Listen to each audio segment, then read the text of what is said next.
Друзья, привет! С вами проект Камин Обзор. Сегодня мы решили поговорить про силикат кальция и гипсокартон. Для всех людей, которые встают перед выбором камина и материалов для его строительства, это актуальный вопрос.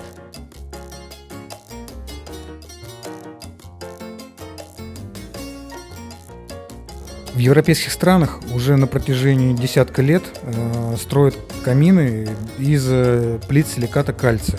Это удобно, надежно и безопасно.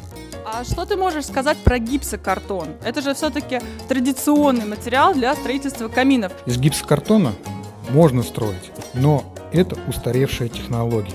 Любую конструкцию из гипсокартона всегда нужно защищать базальтовой ватой, и базальтовой ватой именно фольгированной. Сама базальтовая вата со стороны фольги выдерживает 500 градусов. Внутри камеры тепловой средняя температура при нормально рабочем камине это 200-250 градусов. Но клеевой состав между фольгой и базальтом выдерживает всего лишь 80 градусов.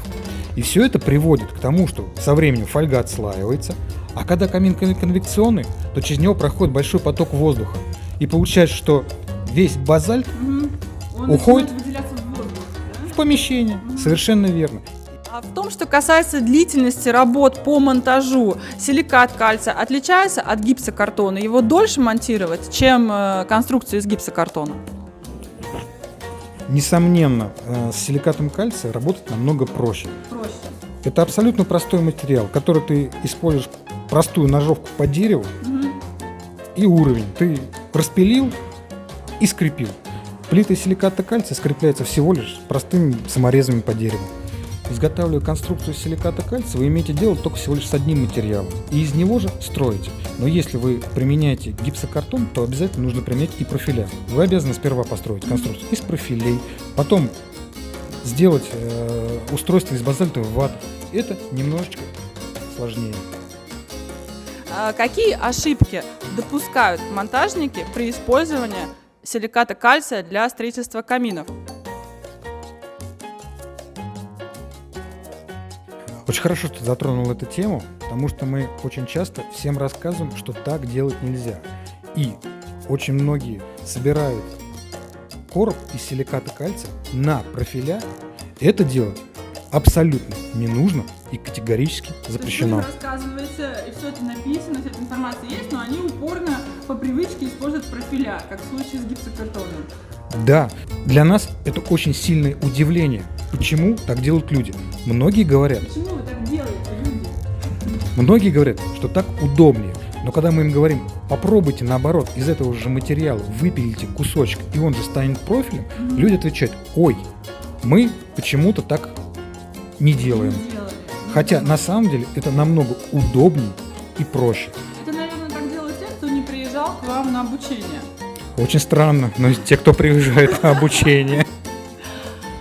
То есть, друзья, обратите внимание, не нужно использовать металлические профили для монтажа короба из силиката кальция. Если нужно, мы еще раз это скажем еще 10 раз. Не используйте, не делайте этого.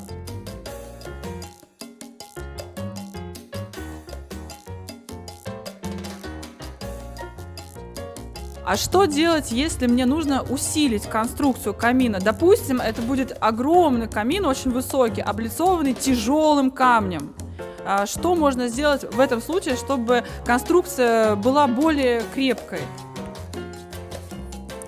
Все делается очень просто. Делается металлокаркас, но главное условие, что этот металлокаркас делается снаружи, и чтобы тепловые нагрузки никак на него не повлияли.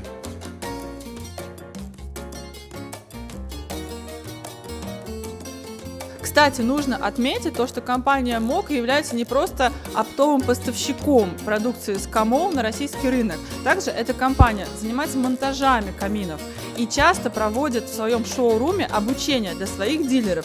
Если вы хотите попасть на такое обучение, узнать больше про силикат кальция и научиться его монтировать, потрогать его, как это делаю сейчас я, вы можете записаться на обучающий семинар, позвонив по телефону, который мы укажем под этим видео.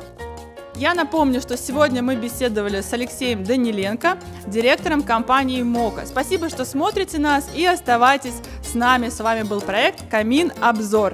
Пока-пока!